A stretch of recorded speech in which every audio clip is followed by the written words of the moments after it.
श्री गुरुभ्यो नमः परमगुरुभ्यो नमः श्री श्रीमदानंदतीर्थ भगवत्पादाचार्य गुरुभ्यो नमः हरि ओम जन्माद्यस्य त्वन्मयादितरतश्चार्थेष्वविद्यस्वराट् तेने ब्रह्महृदाय आदिकवये मुह्यन्ति यं सूरयः तेजोवारिरतां यथा विनिमयो यत्र त्रिसर्गो मृषा धाम्ना स्वेन सदा निरस्तकुहकं सत्यं परं धीमहि अशेषवाक्यान्त्यमलं वहन्त्री नवं नवं स्पष्टसुमप्रदायिनी ममेह जिह्वाग्रसुरङ्गनर्तकीं भवत्प्रसन्नां वदने च मे श्रीः अस्मद्गुरुसमारम्भां टीकाकृत्पादमध्यगां श्रीमदाचार्यपर्यन्तां वन्दे गुरुपरम्पराम् पूज्याय राघवेन्द्राय सत्यधर्मरताय च भजतां कल्पवृक्षाय नमतां कामधेनवे आपादमौलिपर्यन्तं गुरूणामाकृतिं स्मरेत् तेन विघ्नाः प्रणश्यन्ति सिद्ध्यन्ति च मनोरथाः श्रीगुरुभ्यो नमः हरिः ओम हरिः ओम हरिः ओम स्वस्तिस्तु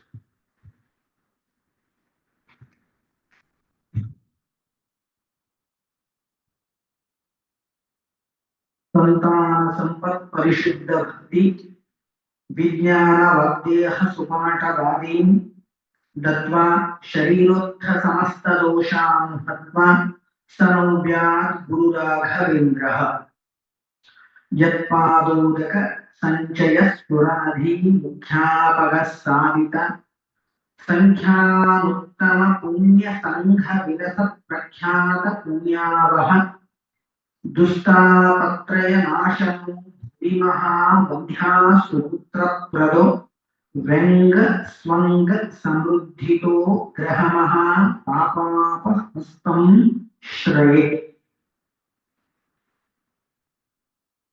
ಹಿಂದಿನ ಶ್ಲೋಕದಲ್ಲಿ ಗುರುರಾಯರಿಗೆ ಏನನ್ನು ಬೇಡಬೇಕು ಮತ್ತು ಏನನ್ನು ಬೇಡಬಾರದು ಅನ್ನುವ ವಿಚಾರದಲ್ಲಿ ಪರಿಶುದ್ಧ ಭಕ್ತಿ ಅಂತ ಒಂದು ಪದ ಪ್ರಯೋಗ ಮಾಡಿದ್ದಾರೆ. ಈಗ ಭಕ್ತಿ ಅಂತಂದ್ರೆ ಯಾವ ರೀತಿಯಾಗಿ ಇರಬೇಕು, ಪರಿಶುದ್ಧವಾಗಿರತಕ್ಕಂತಹ ಭಕ್ತಿ ಮಾಡುವುದು ಅಂತಂದ್ರೆ ಏನು ಮಾಡುವುದು ಅಂತಂದ್ರೆ ಅದಕ್ಕೆ ಅನೇಕ ಹಂತಗಳಿವೆ. ಅದರಲ್ಲಿಯೂ ಭಕ್ತಿಯ ವೈವಿಧ್ಯತೆ ಅಂತ ತಿಳಿದು ದೋಷರಹಿತವಾಗಿರತಕ್ಕಂತಹ ಭಕ್ತಿ ಯಾವ ರೀತಿಯಾಗಿ ಇದೆ ಅನ್ನೋದನ್ನು ಸ್ವಲ್ಪ ತಿಳಿಯೋಣ. ಒಟ್ಟಾರೆ ಭಕ್ತಿ 9 ವಿಧವಾಗಿದೆ.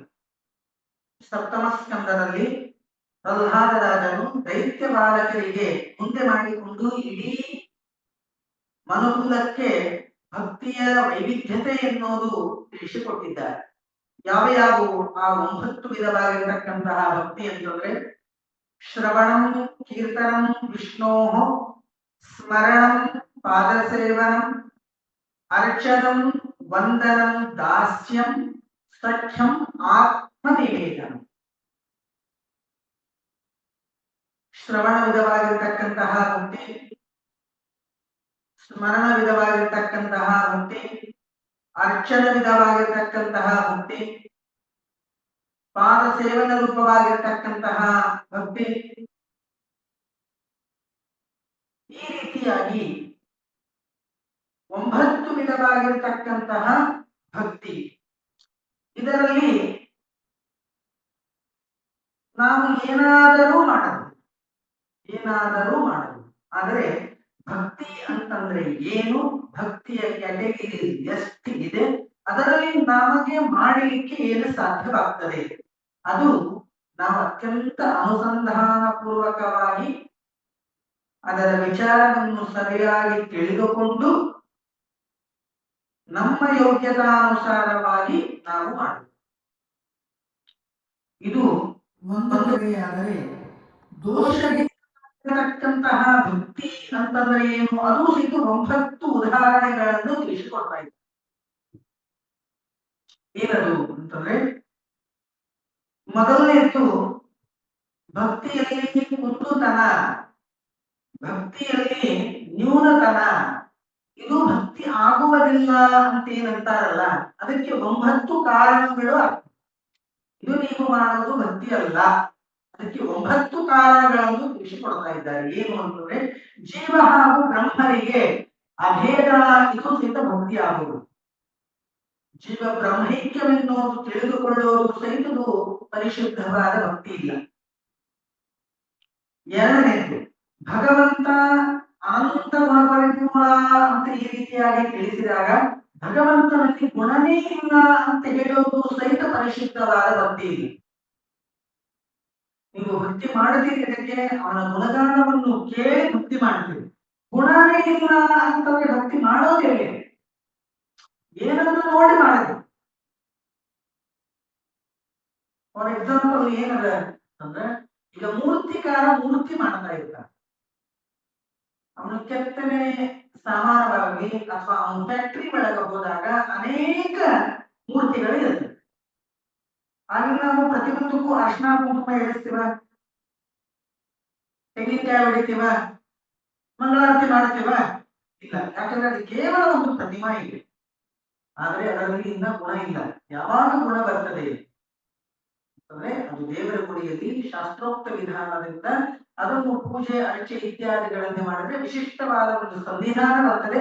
ಆಗ ಅದೇ ಪ್ರತಿಮೆಗೆ, ಅದೇ ಮೂರ್ತಿಗೆ ನಾವೇನ್ ಮಾಡ್ತೀವಿ, ಅಭಿಷೇಕ, ಪಂಚಾಮೃತ ಇತ್ಯಾದಿಗಳೆಲ್ಲವನ್ನು ಮಾಡ್ತೀವಿ.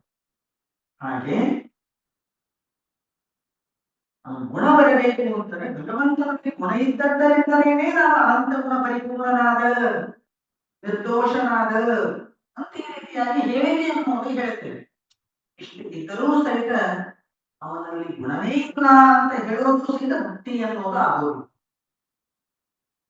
ಮೂರನೇದು, ಅಪೂರ್ಣವಾಗಿರತಕ್ಕಂತಹ ಗುಣವುಳ್ಳವನು ಅಂತ ತಿಳಿಯೋದು ಸಹಿತ ಪರಿಶುದ್ಧವಾದ ಭಕ್ತಿ. ಯಾಕಂದ್ರೆ ಅನೇಕ ಉಪನಿಷತ್ತುಗಳ ತಿಳಿಸುತ್ತದೆ, ಪೂರ್ಣ ಪೂರ್ಣವನ್ನುಚ್ಚತೆ. ಭಗವಂತ ಯಾವ ರೀತಿಯಾಗಿದ್ದಾನೆ ಅಂತಂದ್ರೆ ಪೂರ್ಣನಾಗಿದ್ದಾನೆ, ಸ್ವಲ್ಪ ಮಿತಿ ಅನ್ನೋದಿಲ್ಲೇ ಇಲ್ಲ. ಅವನ ಹೆಸರಿದೆ ಅಪ್ರಮೇಯ ಅಂತ ಹೆಸರಿದೆ, ತಿಳಿಲಿಕ್ಕೆ ಅಸಾಧ್ಯವಾದ. ಈಗ ಮಿತಿ ಅಂತಂದ್ರೆ ಇಷ್ಟು ಅಂತ ಗೊತ್ತಾಗ್ತದೆ, ಅಪರಿಮಿತ ಅಂತಂದ್ರೆ ಅವನ ಅಸಾಧ್ಯವಾಗಿರ್ತಕ್ಕಂತಹ ಗುಣ. ಗುಣ ಅನ್ನೋದು ಅವನಲ್ಲಿ ಅಪೂರ್ಣ ಅಂತ ಹೇಳಿಕೆ ಬರುವುದು. ಈಗ ಭಗವಂತನನ್ನು ಎಲ್ಲರಿಗೆ ಸಮಾನ ಅಂತ ತಿಳಿಯೋದು ಸಹಿತ ಬರುವುದು. ತಾರತಮ್ಯ ಪ್ರಕಾರವನ್ನು, ತಾರತಮ್ಯ ಯಾವ ರೀತಿಯಾಗಿ ಇರುತ್ತದೆ, ಸಿದ್ಧಾಂತಕ್ಕನುಗುಣವಾಗಿ ಯಾರು ಎಲ್ಲೇ ಇರಬೇಕು, ಯಾವ ರೀತಿಯಾಗಿ ಇರಬೇಕು, ಯಾರಿಗೆ ಯಾವ ಸ್ಥಾನವೆಂದು ಕೊಟ್ಟಿದ್ದಾರೆ, ಅದೆಲ್ಲ ಜ್ಞಾನವನ್ನು ತಿಳಿದುಕೊಂಡು ಇವರಿಗೆ ಸಮ ಅಂತ ಈ ರೀತಿಯಾಗಿ ಹೇಳಿಕೆ ಬರುವುದು.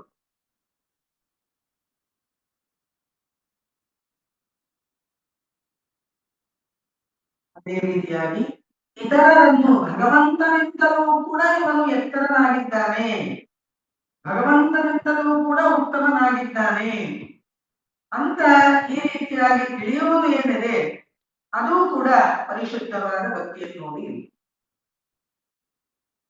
ಅದೇ ರೀತಿಯಾಗಿ ಭಗವಂತನಿಗೂ ಅವನ ಗುಣಗಳಿಗೂ ಮತ್ತು ಭಗವಂತನಿಗೂ ಅವನ ರೂಪಗಳಿಗೂ ಸಹಿತ ಯಾವ ಭೇದವೂ ಕೂಡ ಇಲ್ಲ. ಏನು, ಭಗವಂತನ ಅವನ ಗುಣಗಳು, ಭಗವಂತನಿಗೂ ಮತ್ತು ಅವನ ಅವತಾರಗಳಿಗೂ ಯಾವ ಭೇದವೂ ಕೂಡ ಇಲ್ಲ. ಅಂದ್ರೆ ಯಾವ, ಈಗ ರಾಮ, ಕೃಷ್ಣ, ವೇದವ್ಯಾಸ, ಪರಶುರಾಮ, ಧನ್ವಂತರಿ, ಕೃಷ್ಣ ಇತ್ಯಾದಿ ಅನಂತ ಅವತಾರಗಳು, ಪ್ರತಿಯೊಂದು ಅವತಾರವೂ ಕೂಡ ಒಂದೊಂದು ವಿಶೇಷವಾಗಿರತಕ್ಕಂತಹ ಮಹಿಮೆಯನ್ನು ತಿಳಿಸಿಕೊಡುವುದಕ್ಕಾಗೇ ಭಗವಂತ ಅವತಾರ ತಾಳಿರ್ತಾನೆ. ಆದರೆ ನರಸಿಂಹದೇವರು ಯಾವ ರೀತಿಯಾಗಿದ್ದಾರೆ? ಅತ್ಯಂತ ಉಗ್ರವಾಗಿ ಇದ್ದಾರೆ. ವೇದವ್ಯಾಸ ದೇವರಾಗಿ ಹೇಗಿದ್ದಾರೆ? ಅತ್ಯಂತ ಸಾಫ್ಟ್ ಆಗಿ ಇದ್ದಾರೆ. ಹಾಗಾದರೆ ವೇದವ್ಯಾಸ ದೇವರಿಗೆ ನರಸಿಂಹದೇವರು ಮಾಡುವಂತಹ ಕೆಲಸವನ್ನು ಬರೋದಿಲ್ಲ ಅಂತಿಲ್ಲ. ನರಸಿಂಹದೇವರಿಗೆ ವೇದವ್ಯಾಸ ರೂಪವನ್ನು ತಾಳಿ ಅಲ್ಲೇ ಪುರಾಣ ಪ್ರವಚನಾದಿಗಳಲ್ಲಿ ಹೇಳಲಿಕ್ಕೆ ಬರೋದಿಲ್ಲ ಅಂತಿಲ್ಲ. ಇವನಿಗೂ ಬರ್ತದೆ, ಇವನಿಗೂ ಬರ್ತದೆ. ಕೃಷ್ಣಾವತಾರದಲ್ಲಿ ಮಾಡಿರ್ತಕ್ಕಂಥ ಅನೇಕ ಬಾಲಲೀಲೆಗಳು ರಾಮಾವತಾರದಲ್ಲಿಯೂ ಕೂಡ ಮಾಡಬಹುದು. ರಾಮಾವತಾರದಲ್ಲಿ ವನವಾಸವನ್ನು ಇದ್ದಾಗ ಕೃಷ್ಣನೂ ಕೂಡ ಆ ರೀತಿಯಾಗಿ ಮಾಡುದು. ಅಂದರೆ ಇದರಿಂದ ತಾತ್ಪರ್ಯ ಏನು ಅಂದ್ರೆ, ಭಗವಂತನ ಗುಣಗಳಿಗೆ, ಭಗವಂತನ ಅವತಾರಗಳಿಗೆ ಯಾವುದೇ ವಿಧವಾಗಿರತಕ್ಕಂಥ ಭೇದವೆನ್ನುವುದು ಇಲ್ಲ. ಅದೇ ರೀತಿಯಾಗಿ ಭಗವದ್ ಭಕ್ತರಲ್ಲಿ ದ್ವೇಷ ಮಾಡುವುದು ಕೂಡ ಇದು ಭಕ್ತಿ ಅಂತ ಅನಿಸೋದಿಲ್ಲ. ಭಗವಂತನ ಗುಣವೆನ್ನುವುದು ನಮಗೆ ಸರಿಯಾಗಿ ತಿಳಿಯಬೇಕು ಅಂತಂದ್ರೆ ಭಾಗವತ ಹೇಳಿದಂತೆ ಆದವು ಸಂಗಂಚ ಸಾಧು, ಉತ್ತಮರ ಸಹವಾಸದಿಂದಲೇನೆ ಅದು ತಿಳಿದು ಬರ್ತದೆ. ನಮ್ಮಷ್ಟಿಗೆ ನಾವೇ ತಿಳ್ಕೊತೀವಿ ಅಂತಂದ್ರೆ ಆಗೋದಿಲ್ಲ. ರಾಯರ ಸ್ತೋತ್ರ ಎಲ್ಲರಿಗೂ ಬರ್ತದೆ, ಅರ್ಥಾನುಸಂಧಾನ ಎಲ್ಲರಿಗೂ ಕೂಡ ಅರ್ಥವಾಗ್ತದೆ. ಆದರೆ ಒಬ್ಬೊಬ್ಬರ ಯೋಗ್ಯತಾನುಸಾರವಾಗಿ ಅದರ ಅಭಿಪ್ರಾಯ ವ್ಯಕ್ತವೆನ್ನುವುದು ಆಗುವ ಕೆಟಗರಿ ಎಲ್ಲರಿಗೂ ಬೇರೆ ಬೇರೆ. ಆದರೆ ಅವನು ಹೇಳೋದು ತಪ್ಪು, ನಾವು ಅನುಸಂಧಾನ ಮಾಡೋದೇ ಸರಿ ಅಂತಲ್ಲ. ನಮ್ಮಿಂದಲೂ ಕೂಡ ತಪ್ಪಾಗಿರ್ತದೆ, ಅವರಿಂದಲೂ ಕೂಡ ತಪ್ಪಾಗಿರ್ತದೆ. ಆದ್ರೆ ತಪ್ಪದೇನು, ಅದರಲ್ಲಿರ್ತಕ್ಕಂತಹ ವಿಶೇಷ ಗುಣ ಅರ್ಥಾನುಸಂಧಾನ ಅದನ್ನು ತಿಳಿಯೋದು ಬಹಳ ಮಹತ್ವದ್ದು. ಹೊರತು ಭಗವತ್ ಭಕ್ತರ ಮೇಲೆ ವಿನಾಕಾರಣವಾಗಿ ದ್ವೇಷ ಮಾಡೋದು ಅನ್ನೋದು ಏನಿದೆ ಅದು ಕೂಡ ಭಕ್ತಿಗೆ ಸಾಧನವಲ್ಲ. ಅದೇ ರೀತಿಯಾಗಿ ಭಗವಂತನನ್ನು ತಿಳಿಸಿಕೊಡುವ ವೇದಾದಿಗಳ ನಿಂದನೆ ಅನ್ನೋದು ಕೂಡ ಭಕ್ತಿಗೆ ಅಪೌರುಷೇಯವಾಗಿರ್ತಕ್ಕಂತಹ ವೇದ. ನಾವಿದ್ದೀವಿ ಯಾವ ಯುಗದಲ್ಲಿ? ಕಲಿಯುಗದಲ್ಲಿ ಇದ್ದೀವಿ. ಕಲಿಯುಗದಲ್ಲಿ ಎಷ್ಟು ಸಾಧನೆಗೆ ಮಹತ್ವ ಇದೆ ಅನ್ನೋದು ಗೊತ್ತು. ನಮ್ಮ ಆಯುಷ್ಯ ಎಷ್ಟು ಅನ್ನೋದು ನಮಗೆ ಗೊತ್ತು. ನಾವು ಏನನ್ನು ಎಷ್ಟನ್ನು ಪೂಜೆ ಪುನಸ್ಕಾರಾದಿಗಳನ್ನು ವ್ರತ ಉಪವಾಸಾದಿಗಳನ್ನು ಮಾಡ್ತೇವೆ ಅನ್ನೋದು ನಮಗೆ ಗೊತ್ತು. ನಮ್ಮ ಹಣೆಬರ ನಮಗೂ ಗೊತ್ತು. ನಾವು ಮಾಡೋದರಿಂದ ನಮಗೆ ಫಲ ಸಿಗಲಿಲ್ಲ ಅಂತಂದ್ರೆ ಸರಿನೇ ಅಲ್ಲ ಅಂತ ಹೇಳುವುದು ಸರಿಯೇ. ಶ್ರೀಮದಾನಂದ ತೀರ್ಥ ಭಗವತ್ಪಾದಾಚಾರ್ಯರ ಕಾಲದಲ್ಲಿ ಒಂದು ಘಟನೆ ನಡೆದು ಹೋಯಿತು. ಗುರುಗಳು ವೇದ ಪಾಠ ಹೇಳ್ತಿದ್ರು, ವೇದ ಪ್ರವಚನವೆನ್ನುವುದು ಮಾಡ್ತಿದ್ರು. ಆ ಸಮಯದಲ್ಲಿ ಒಬ್ಬ ರಾಜ ಬಂದು, ನೀವು ಹೇಳುವ ಈ ವೇದ ಇದು ಫಲದಾಯಕ ಆಗೋದಿಲ್ಲ ಅಂತ ಹೇಳ್ತಾರೆ. ವೇದ ಹೇಳ್ತದೆ ಯಾರು ಹೋಮ ಮಾಡಿದರೆ ಅವರಿಗೆ ಉತ್ತಮವಾಗಿರ್ತಕ್ಕಂತಹ ಸಂತಾನ ಪ್ರಾಪ್ತವಾಗ್ತದೆ. ಪುತ್ರ ಕಾಮೇಷ್ಟಿ ಯಾಗ ಮಾಡುವುದರಿಂದ ಪುತ್ರ ಸಂತಾನ ಪ್ರಾಪ್ತವಾಗ್ತದೆ. ವರುಣ ಸೂಕ್ತಿ ಇತ್ಯಾದಿಗಳು ಪರಿಶಮ್ಯ ಯಾಗ ಮಾಡುವುದರಿಂದ ಮಳೆ ಎನ್ನುವುದು ಬರುತ್ತದೆ. ಇಂತಹ ವೇದ ಮಂತ್ರ ಅಂತಿದ್ರೆ ಶರೀರದಲ್ಲಿರ್ತಕ್ಕಂಥ ಅನೇಕ ರೋಗಗಳ ಕಾಯಿಲೆಗಳು ವಾಸಿ ಆಗ್ತದೆ. ಆದ್ರೆ ಹಾಗೆ ಕಂಡು ಬರುವುದಿಲ್ಲ. ಕೇವಲ ಹೇಳ್ತದೆ ಹೊರತು ಅದರ ಪ್ರಯೋಜನ ಅದು ಪಠನ ಮಾಡಿದವರಿಗೆ ಆಗೋದಿಲ್ಲ ಅಂತ ಹೇಳ್ತಾರೆ. ಹಾಗೆ ಶ್ರೀಮದಾಚಾರ್ಯರು ಏನು ಮಾಡ್ತಾರೆ ಅಂತಂದ್ರೆ ವೇದ ಮಂತ್ರವೆನ್ನುವುದು ಅನ್ಲಿಕ್ಕೆ ಪ್ರಾರಂಭ ಮಾಡ್ತಾರೆ. ಯಾವ ಔಷಧಿ ಅನ್ನೋದು ವೇದ ಮಂತ್ರ. ಆ ಮಂತ್ರ ಅಂದಾಗ ಏನಾಗ್ತದೆ? ಬೀಜನು ಬಿತ್ತಿದಾಗ ಬೀಜ ಬಿತ್ತಿ ಮಳೆಗೆ ಎದ್ದು ದೊಡ್ಡ ವೃಕ್ಷವಾಗಿ ಹಣ್ಣುಗಳನ್ನು ಬಿಡಿಸ್ಕೊಡ್ತಾರೆ. ನೋಡು, ನೀನೇನ್ ಹೇಳ್ತಿ? ವೇದ ನೋಡೋದರಿಂದ ಯಾವ ಫಲ ಬರೋದಿಲ್ಲ ಅಂತ ಹೇಳ್ತೇನೆ.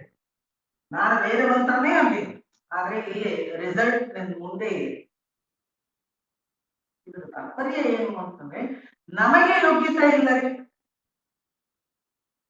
ನಮಗೆ ಸರಿಯಾದ ಉಚ್ಚಾರ ಮಾಡುವ ಜ್ಞಾನ ಇಲ್ಲ, ಸರಿಯಾದ ಸ್ವರವೆನ್ನುವುದು ಹೇಳುವ ಜ್ಞಾನ ನಮಗೆ ಇಲ್ಲ. ಮೇಲೆ ಸ್ವರ ಇದ್ದಾಗ ಮೇಲೇ ಅದರ ಉಚ್ಚಾರ ಮಾಡಬೇಕು, ತಳಗಡೆ ಇದ್ದಾಗ ತಳಗಡೆನೇ ಉಚ್ಚಾರ ಮಾಡಬೇಕು. ಅಂದರೆ ಅಷ್ಟು ಭಕ್ತಿಯಿಂದ, ಅಂದರೆ ವಿಶೇಷವಾದ ಫಲವೆನ್ನುವುದು ಕೊಟ್ಟೇ ಕೊಡ್ತದೆ ಹೊರತು ನಮಗೆ ಫಲ ಸಿಗುವುದಿಲ್ಲ ಅಂತಂದಾಗ ನಾವು ಅದರ ನಿಂದನೆ ಮಾಡೋದು ಇಲ್ಲ. ಮೊದಲು ನಮ್ಮಲ್ಲಿ ನಾನು ನೋಡ್ಕೋಬೇಕು. ನಾನು ಮತ್ತೊಬ್ಬರಿಗೆ ಬಟ್ಟ ಮಾಡಿದ್ರೆ 4 ಬಟ್ಟು ನನಗೆ ತೋರಿಸ್ತದೆ. ನೀನು ಮೊದಲು ಯಾವ ರೀತಿಯಾಗಿದ್ದೀಯ ಅದನ್ನು ನೋಡು. ಬಟ್ಟ ಮಾಡಿದ್ರೆ 4 ಬಟ್ಟು ಹೆಬ್ಬಟ್ಟು ಮೊದಲು ನನಗೆ ತೋರಿಸ್ತದೆ.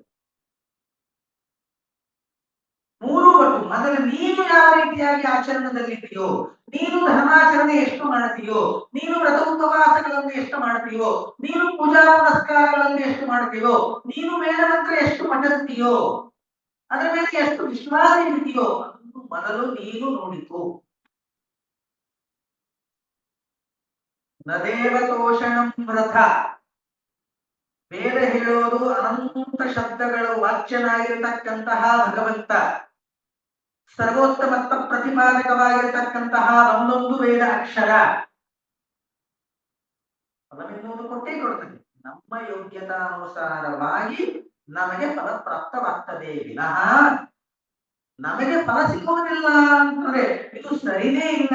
ವೇದ ಮಂತ್ರಗಳು ಸುಳ್ಳು ಹೇಳುತ್ತದೆ, ವೇದ ಮಂತ್ರದಲ್ಲಿ ಹೇಳಿರ್ತಕ್ಕಂಥ ಫಲ ಸಿಗೋದಿಲ್ಲ ಅಂತ ನಾವು ಹೇಳಿ ಅದರ ನಿಂದನೆ ಎನ್ನುವುದು ಮಾಡದಿಗೋ, ಏನು ನಿಂದನೆ ಮಾಡಬೇಕಾಗ್ತದೋ ಅದು ವ್ಯರ್ಥ, ಅದು ಪರಿಶುದ್ಧ ಭಕ್ತಿಗೆ ಕಾರಣೀಭೂತವಲ್ಲ ಶಾಸ್ತ್ರ ಹೇಳಿದೆ.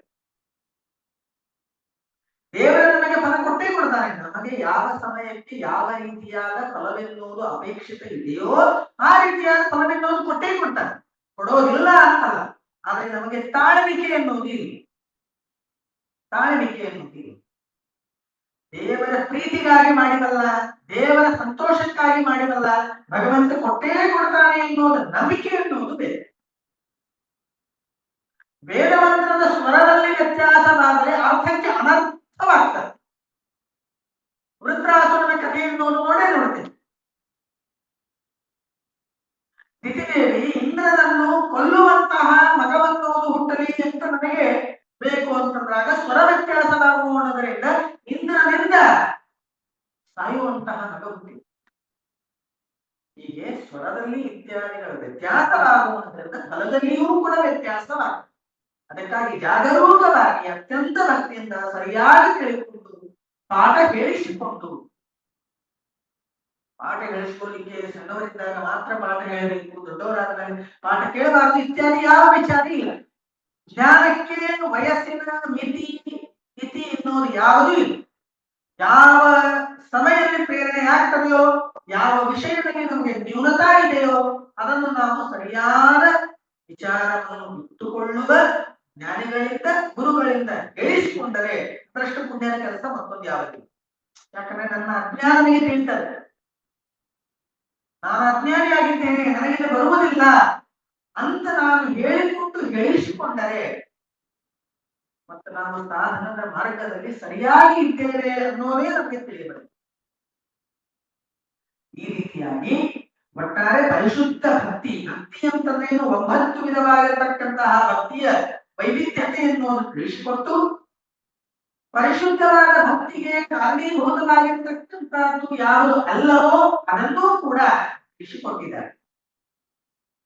ಸಂತಾನ ಸಂಪತ್ ಪರಿಶುದ್ಧ ಭಕ್ತಿ ವಿಜ್ಞಾನ ವರ್ಧೇಹ ಸುಪಾಠವಾದೀಂದತ್ವ ಶರೀರೋಕ್ತ ಸಮಸ್ತ ದೋಷಾನ್ ಹತ್ಮಾಸ್ತನವ್ಯಾತ್ ಗುರುರಾರ್ಥವೇಂದ್ರ ಯತ್ಪಾದೋದಕ ಸಂಚಯ ಸ್ಫುರನದಿ ಮುಖ್ಯಾಪಗಾಸ್ತಾನಿತ ಸಂಖ್ಯಾನುತ್ತಮ ಪುಣ್ಯ ಸಂಘ ವಿರಸ ಪ್ರಖ್ಯಾತ ಪುಣ್ಯಾವಹ ದುಸ್ತಾಪತ್ರಯ ನಾಶನೋ ಭುವಿ ಮಹಾವಂದ್ಯಾಸು ಪುತ್ರ ಪ್ರದೋ ವೆಂಕ ಸ್ವಂಗ ಸಮೃದ್ಧಿತೋ ಗ್ರಹವಃ ಪಾಪಾಪ ಹಸ್ತಂಶ್ರಯೇ ಯತ್ಪಾದೋದಕ ಸಂಚಯ ಸ್ಫುರನದಿ ಮುಖ್ಯಾಪಗಾಸ್ತಾನಿತ. ಯಾರ ಪಾದೋದಕದ ಸಮೂಹದಿಂದ ದೇವಂತಿಯಾಗಿರ್ತಕ್ಕಂತಹ ಗಂಗೆಯೂ ಮೊದಲಾದ ಅನೇಕ ನದಿಗಳಿಂದ ಮಿಂದು ಸ್ನಾನಾದಿಗಳಿಂದ ಹೊಂದಬಹುದಾಗಿರ್ತಕ್ಕಂತಹ ಅನಂತ ಪಾಪ, ಅನಂತ ಅಸಂಖ್ಯವಾಗಿರತಕ್ಕಂತಹ ಅತ್ಯುತ್ತಮವಾಗಿರತಕ್ಕಂತಹ ಪುಣ್ಯ ಏನು ಸಂಪಾದನೆ ಎನ್ನುವುದಾಗ್ತದೆಯೋ ಅದು ಕೇವಲ ಪುಣ್ಯ ರಾಶಿಗಳು ಕೇವಲ ಆ ಪಾದೋದಕ ಪ್ರೋಕ್ಷಣೆ ಮಾಡುವುದರಿಂದ ಆಗ್ತದೆ. ಪ್ರಸಿದ್ಧವಾದ ಪುಣ್ಯಗಳನ್ನು ತಂದುಕೊಡಲಿಕ್ಕೆ ಕಾರಣೀಭೂತ. ಈ ಒಂದು ವಿಚಾರ ನಾವು ಸ್ಪಷ್ಟವಾಗಿ ತಿಳಿದುಕೊಳ್ಳಬೇಕು. 3 ನೀರು ನಾವು ಕುಡಿಬಾರದು. 3 ನೀರು ಕುಡಿಬಾರದು. ಒಂದು ಆಚಮನದ ನೀರು ಕುಡಿಬಾರದು. ಎರಡನೇದು, ಊಟ ಮಾಡಬೇಕಾದ್ರೆ ತಮಗೆ ಅನ್ನೋದು ಇರ್ತದೆ. ಅದೇ ರೀತಿಯಾಗಿ ಥಾಲಿನೂ ಇರಬೇಕು. ತಮಗೆ ನಾವು ಎತ್ತರಿಸಿ ಕುಡಿದಾಗ ಉಳಿದ ನೀರು ಮತ್ತೆ ಕುಡಿಬಾರದು. ಅದಕ್ಕಾಗಿ ಥಾಲಿ ಇಟ್ಕೋತಾರೆ ಜ್ಞಾನಿಗಳು. ಎಷ್ಟು ಬೇಕೋ ಅಷ್ಟನ್ನೇ ಕುಡಿದು ಮುಗಿಸ್ಬಿಡ್ತಾರೆ. ಇನ್ನೊಂದು ಸೂಕ್ಷ್ಮವಾದ ವಿಚಾರ, ಪಾದೋದಕವನ್ನು ಸೇವನೆ ಮಾಡೋದೇ ಇಲ್ಲ. ಗುರುಗಳ ಪಾದ ತೊಳೆದ ನೀರು ಕುಡಿಯುವಂತೆ ಕೇವಲ ತೀರ್ಥ ಮಾತ್ರ ಪ್ರಾಶನ ಇದೆ. ಪಾದೋದಕ ಪ್ರೋಕ್ಷಣೆ ಎನ್ನುವುದು. ಇವು 3 ಕುಡಿದ್ರೆ ಏನು ಕುಡಿದಂತೆ ಆಗ್ತದೆ ಅನ್ನೋದು ಬಹಳ ಘೋರ, ಬಹಳ ಅಸಹ್ಯವಾದ. ಶ್ವಾನ ಅಂತಂದ್ರೆ ನಾಯಿಯ ಮಲ ಎನ್ನುವುದು ಕುಡಿದಂತೆ ಎಷ್ಟು ಸೂಕ್ಷ್ಮ. ಕೆಲವರು ಪಾದೋದಕವೆನ್ನುವರು ಪ್ರೋಕ್ಷಣೆ. ಯತ್ಪಾದೋದಕ ಸಂಚಯ ಸುರನದಿಯ ಮುಖ್ಯಾಪಕ ಸಾರಿದ ತಲೆ ಮೇಲೆ ಹಾಕೋಬೇಕಂತದ. ಸಂಧ್ಯಾವಂದನೆ ಮಾಡಿದ ನೀರು, ಆಚಮನ ನೀರು ಮತ್ತೆ ಕುಡಿಯುವಂತೆ ಇಲ್ಲ, ವಿಸರ್ಜನೆ. ಅದಕ್ಕಾಗಿ ಶ್ರಾದ್ದಾದಿ ಕರ್ಮದಲ್ಲಿ ಆಗಲಿ ಅಥವಾ ಪೌಷ್ಟಿಕ ಕರ್ಮದಲ್ಲಿ ಆಗಲಿ ಬೇರೆ ಬೇರೆ ನೀರು ಇಟ್ಟಿರ್ತಾರೆ. ಆಚರಣದ ನೀರು ಆಚರಣಕ್ಕೆ ಮಾತ್ರ ಉಪಯೋಗಿಸ, ಅದು ಬಿಟ್ಟು ಬೇರೆದಕ್ಕೆ ಉಪಯೋಗಿಸುವಂತೆ ಇಲ್ಲ. ಮೂರನೇದು, ಊಟ ಮಾಡಬೇಕಾದ್ರೆ ಕುಡಿಯುವಂತಹ ನೀರು ಖಾಲಿ ಇಟ್ಕೋಬೇಕು. ಇಲ್ಲ ತಮಗೇನೆ ಇಟ್ಕೋತಿದ್ರು ಅಂತಂದ್ರೆ ತಮಗೆ ಒಳಗೆ ಪೂರ್ಣ ನೀರು ಕುಡಿಬೇಕು. ಅದು ಯಂತ್ರದ ನೀರು, ಉಳಿದ ನೀರು. ಅದಕ್ಕಾಗಿ 3 ವಿಧವಾಗಿರ್ತಕ್ಕಂತಹ ನೀರು. ಇಲ್ಲಿ ಯಾಕೆ ಹೇಳ್ತಾ ಇದ್ದೀನಿ ಅಂತಂದ್ರೆ, ಆ ಸಮಗ್ರವಾಗಿರ್ತಕ್ಕಂತಹ ಪುಣ್ಯ ನಮಗೆ ಎಷ್ಟು ಹೇಳ್ಯಾರ. ಭೂಮಂಡಲದಲ್ಲಿ ಇರತಕ್ಕಂತಹ ಗಂಗಾದಿ ಸಕಲ ತೀರ್ಥಗಳಲ್ಲಿ ಮಿಂದು ಹೋಗಿ ಅಲ್ಲಿ ಉಪವಾಸ ವ್ರತಾದಿಗಳನ್ನು ಮಾಡಿ ನಮಗೇನು ಪುಣ್ಯ ಸಂಪಾದನೆ ಆಗ್ತದೆ. ಅದು ರಾಯರ ಪಾದೋದಕ, ಒಟ್ಟಾರೆ ಗುರುಗಳ ಪಾದೋದಕ ಕೇವಲ ತಲೆಯ ಮೇಲೆ ಪ್ರೋಕ್ಷಣೆ ಮಾಡಿದ್ರೆ ಅಷ್ಟು ಪುಣ್ಯ ಬರ್ತದೆ. ಹಾಗಾಗಿ ಎಲ್ಲೇ ಹೋದರೂ ಸಹಿತ ಯಾರು ಸಹಿತ ತಪ್ಪು ತಿಳ್ಕೊಳ್ಳೋದಿಲ್ಲ. ತಲೆ ಮೇಲೆ ಹಾಕೊಂಡ್ರೆ ಅಲ್ಲಿ ಬೈತಾರೇನೋ ಅನ್ನೋದು ಯಾವ್ದು ವಿಚಾರ ಇಲ್ಲ. ಪಾದೋದಕ ನೀರಿಗೆ ಯಾವತ್ತು ಪ್ರೋಕ್ಷಣೆ ತಲೆ ಮೇಲೆ ಹಾಕೋದು ಇಷ್ಟು ಫಲ. ಯತ್ಪಾದೋದಕ ಸಂಚಯ ಸುರನದಿ ಮುಖ್ಯಾಕಾರಿತ ಸಂಖ್ಯಾನುತ್ತಮ ಪುಣ್ಯ ಸಂಘ ಅಂದ್ರೆ ಪುಣ್ಯದ ರಾಶಿ ಅಂತ. ಅದೇ ರೀತಿಯಾಗಿ ದುಷ್ಟಾಪತ್ರಯ ನಾಶನ. 3 ವಿಧವಾಗಿರ್ತಕ್ಕಂತಹ ತಾಪತ್ರಯಗಳು, ಆಧ್ಯಾತ್ಮಿಕ, ಅಧಿದೈವಿಕ, ಅಧಿಭೌತಿಕ ರೂಪವಾಗಿರ್ತಕ್ಕಂತಹ ತಾಪತ್ರಯಗಳು. ಆ ತಾಪತ್ರಯ ನಾಶಕ್ಕೆ ಕಾರಣೀಭೂತವಾದದ್ದು ರಾಯರು. ಅದೇ ರೀತಿಯಾಗಿ ಗುಹಿ ಮಹಾಬಂಧ್ಯಾಸುಪುತ್ರ ಪ್ರಭು. ನೋಡಿ, ಒಂದೊಂದು ಫಲಗಳೇನವ.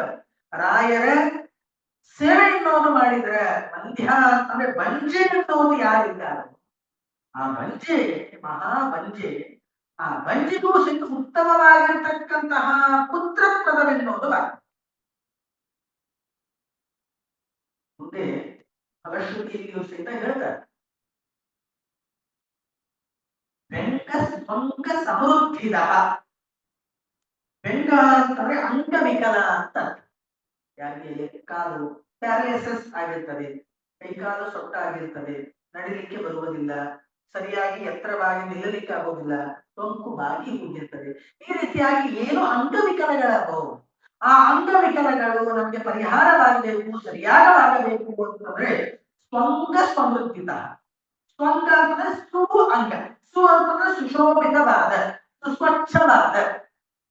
ಮೊದಲ ಹೇಗಿತ್ತು, ಯಾವ ರೀತಿಯಾಗಿ ಅಂಗ ಇರಬೇಕೋ ಆ ರೀತಿಯಾಗಿ ಸಮೃದ್ಧಿಯಾಗಿ ಸೇವೆ ಮಾಡೋದ್ರಿಂದ.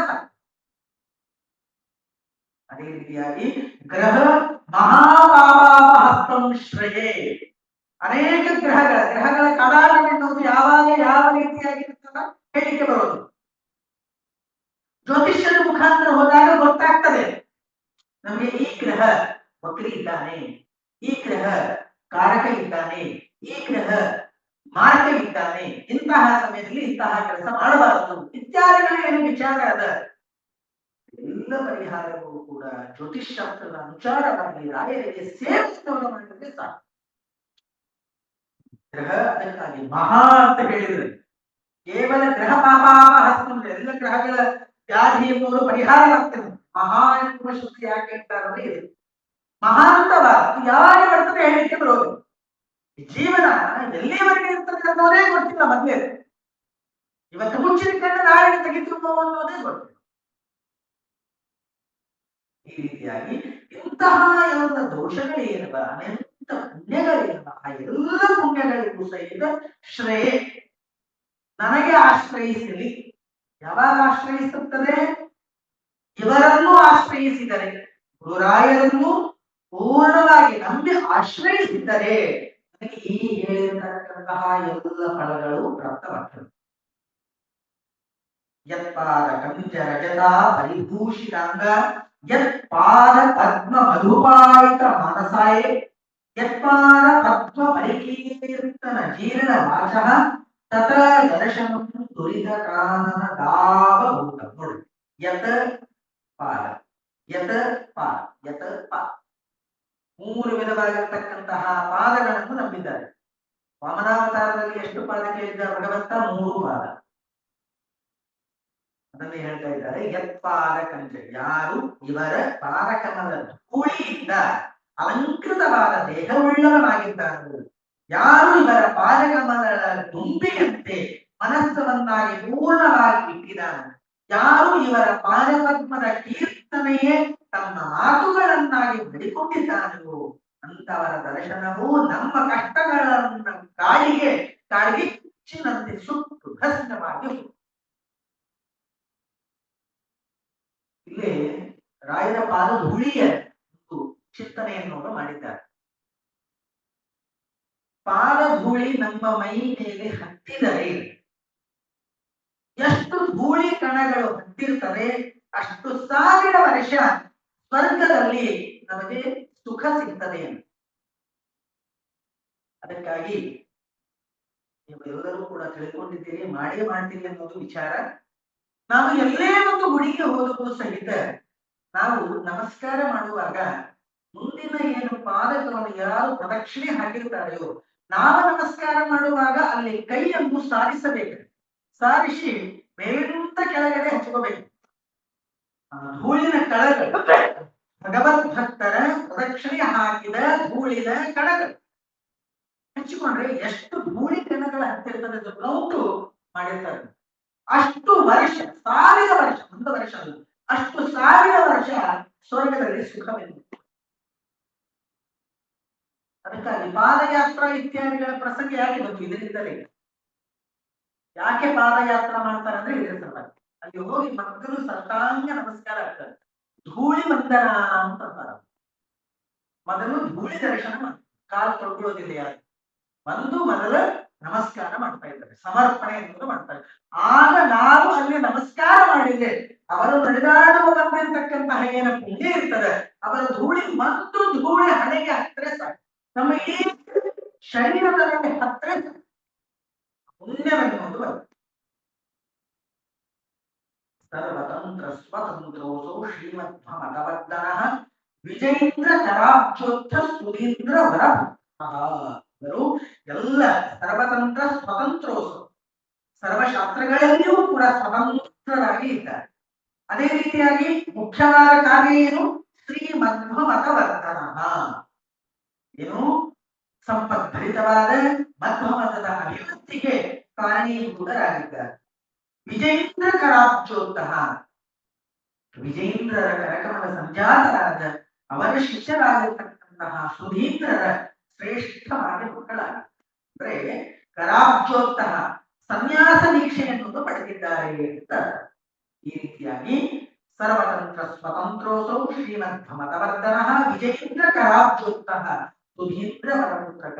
ಇಲ್ಲೇ 2 ವಿಚಾರ. ಸರ್ವ ಶಬ್ದ ಪ್ರಯೋಗ ಯಾಕೆ ಮಾಡಿದರು ಅಂತ ತಿಳಿದುಕೊಂಡು ಬಂಧನ ಮಾಡಿ ಇಲ್ಲಿ ಸಮಾಪ್ತ ಮಾಡೋಣ. ಸರ್ವ ಅಂತಂದ್ರೆ ವಿಷ್ಣು ಅಂತ ಅರ್ಥ. ಏನು? ಸರ್ವತಂತ್ರ ಸ್ವತಂತ್ರೋಸು, ಇಲ್ಲಿ ಸರ್ವ ಶಬ್ದ ಪ್ರಯೋಗ ಮಾಡಿದ್ದಾರೆ. ಸರ್ವ ಶಬ್ದ ಎಲ್ಲಿ ಬರ್ತದೆ? ವಿಷ್ಣು ಸಹಸ್ರನಾಮದಲ್ಲಿ ಬರ್ತದೆ. ಸರ್ವಶ್ಚರ್ವ ಶಿವಸ್ಥಾನ ಭೂತಾಗಮ ನಿಧಿರವ್ಯಯ. ಸರ್ವ ಅಂತಂದ್ರೇನು? ವಿಷ್ಣು ಅಂತ. ಇವನಿಂದ ಅಂದ್ರೆ ವೇದವ್ಯಾಸನಿಂದ ರಚಿತವಾಗಿರತಕ್ಕಂತಹ ತಂತ್ರ ಅಂತಂದ್ರೇನು? ಶಾಸ್ತ್ರ. ಅದು ಸ್ವತಂತ್ರ, ತಮ್ಮ ಶಾಸ್ತ್ರವನ್ನಾಗಿಸಿಕೊಂಡವರು. ಶ್ರೀಮದಾಚಾರ್ಯರ ಏನು ಬ್ರಹ್ಮಸೂತ್ರಗಳವ, ಬ್ರಹ್ಮಸೂತ್ರಕ್ಕೆ ಅನುವ್ಯಾಖ್ಯಾನ, ಅನುವ್ಯಾಖ್ಯಾನಕ್ಕೆ ಟಿಪ್ಪಣಿಗಳು ಇತ್ಯಾದಿಗಳಿಗೆ ವಿಚಾರವ. ಆ ಮಧ್ವಶಾಸ್ತ್ರವೇ ನನ್ನ ಉಸಿರನ್ನಾಗಿ ಇಟ್ಟುಕೊಂಡವರು. ಮಧ್ವಶಾಸ್ತ್ರವನ್ನೇ, ಮಧ್ವ ಫಿಲಾಸಫಿನೇ ತನ್ನ ಉಸಿರನ್ನಾಗಿ ಇಟ್ಟುಕೊಂಡವರು. ಅದೇ ರೀತಿಯಾಗಿ ಸರ್ವಶಬ್ದಕ್ಕೆ ವಿಷ್ಣು ಅಂತ ಅರ್ಥ ಮಾಡಿ ಅವನ ವಿಷಯಕವಾಗಿರ್ತಕ್ಕಂತಹ ತಂತ್ರ ಅಂತಂದ್ರೆ ಶಾಸ್ತ್ರವನ್ನು ಸ್ವತಂತ್ರ. ಅದರ ಸ್ವ ಅಂತಂದ್ರೆ ನಿಜವಾದ ಅರ್ಥವನ್ನು ಪ್ರತಿಪಾದಿಸುವುದಕ್ಕೆ ತಾವು ಸಮರ್ಥವಿಲ್ಲದರಾಗಿದ್ದಾರೆ. ಕೇವಲ ಶಾಸ್ತ್ರ ತಿಳ್ಕೊಂಡು ಉಪಯೋಗ ಇಲ್ಲ, ಶಾಸ್ತ್ರದ ಪ್ರತಿಪಾದನೆಯನ್ನು ಮಾಡಲಿಕ್ಕೆ ಬರುವುದು. ನನಗೆ ಬರ್ತದೆ, ನಾ ಹೇಳಿದ್ದೆ ಮಾಡಿ ಅಂತಂದ್ರೆ ನಡೆಯಲಿಲ್ಲ. ಯಾಕೆ ಮಾಡಬೇಕು ಅನ್ನೋದನ್ನು ತಿಳಿಸಿಕೊಡ್ಬೇಕು ಮುಂದಿನವರಿಗೆ. ಅಂದ್ರೆ ಅದರ ಮೇಲೆ ಅವನಿಗೆ ಗೌರವ ಬರ್ತದೆ. ನೀನು ತಿಳ್ಕೊಂಡ್ರೆ ನೀನಷ್ಟೇ ಮಾಡು, ನಾ ಯಾಕೆ ಮಾಡಲಿಲ್ಲ. ಅದೇ ಹೇಳ್ತಾ ಇದ್ದಾರೆ, ತಂತ್ರ ಶಾಸ್ತ್ರವನ್ನು ಅಂದ್ರೆ ವಿಷ್ಣು ವಿಷಯಕವಾದ ಸರ್ವೋತ್ತಮತ್ವ ಪ್ರತಿಪಾದಕವಾಗಿರ್ತಕ್ಕಂತಹ ಶಾಸ್ತ್ರವನ್ನು ಸ್ವ ಸರಿಯಾದ ನಿಜವಾದ ಅರ್ಥವನ್ನು ಪ್ರತಿಪಾದಿಸುವುದರಲ್ಲಿ, ಅರ್ಥವನ್ನು ತಿಳಿಸಿಕೊಡುವುದರಲ್ಲಿ, ಅರ್ಥವನ್ನು ಪ್ರಾಮಾಣಿಕವಾದ ವಿಚಾರವನ್ನು ತಿಳಿಸಿಕೊಡುವುದರಲ್ಲಿ ಸಮರ್ಥರಾದರು. ಇಂತಹ ರಾಯರು ಸರ್ವತಂತ್ರ ಸ್ವತಂತ್ರೋಸೌ ಶ್ರೀಮದ್ಭಾಗವರ್ಧನ ವಿಜೇಂದ್ರ ಕರಾಬ್ಜೋಕ್ತ ಸುಧೀಂದ್ರ ವರಭಕ್ತಃ. ಈ ರೀತಿಯಾಗಿ ಸನ್ಯಾಸವನ್ನು ತೆಗೆದುಕೊಂಡಿರತಕ್ಕಂತಹ ಗುರುಗಳಾಗಿರ್ತಕ್ಕಂತಹ ಗುರು ಸಾರ್ವಭೌಮರ ಅನೇಕ ವಿಚಾರಗಳನ್ನು. ಅದೇ ರೀತಿಯಾಗಿ ನಾಳಿನ ದಿವಸ ಶ್ರೀರಾಘವೇಂದ್ರೋ ಯತಿರಾಜ್ ಗುರು ಮೇಸ್ಯಾತ್ ಭಯಾಪಹ ಜ್ಞಾನ ಭಕ್ತಿ ಸುಪುತ್ರಾಯು ಯಶಸ್ವಿ ಪುಣ್ಯವರ್ಧನ. ನಮಗೆ ವರ್ಧನ ಮಾಡುವುದು, ನಮ್ಮಲ್ಲಿ ಇರತಕ್ಕಂತಹ ಗುಣಗಳನ್ನು ಹೆಚ್ಚಿಸುವುದಕ್ಕಾಗಿ ನಾವು ಏನು ಮಾಡಬೇಕು ಅನ್ನೋದನ್ನು ಮತ್ತೆ ನಾಳಿನ ವಿಚಾರದಲ್ಲಿ ಯಥಾಮತಿಯಾಗಿ ತಿಳಿಯಲಿಕ್ಕೆ ಪ್ರಯತ್ನ ಮಾಡೋಣ. ಯಥಾಮತಿ ಶ್ಲೋಕಾಭಿಪ್ರಾಯ ಶ್ರೀಕೃಷ್ಣಾರ್ಪಣಮಸ್ತು. ಮಧ್ವೇಷ